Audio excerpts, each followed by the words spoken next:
کہ اسے کیا کرنا چاہیے۔ اس طرح اس نے اپنے بھائی کو زمین میں دفن کر دیا۔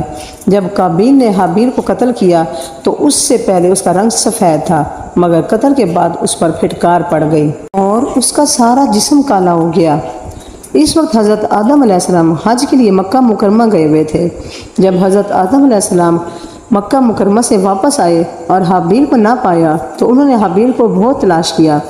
جب نہ ملا تو لوگوں سے دریافت کیا تو لوگوں نے کہا کہ حابیل کچھ دنوں سے غائب ہے۔ ناظرین، حضرت آدم علیہ السلام نے حابیل کے صدمے میں کھانا پینا سب کچھ ترک کر دیا تھا اور سب شب و روز حابیل کے غم میں رہنے لگے۔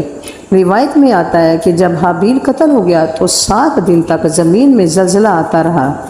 قابیل جو بہت خوبصورت تھا، حابیل کو قتل کے بعد سیاہ اور بدصورت ہو گیا، اور حضرت آدم علیہ السلام نے قابیل کو اپنے دربار سے نکال دیا اور وہ یمن کے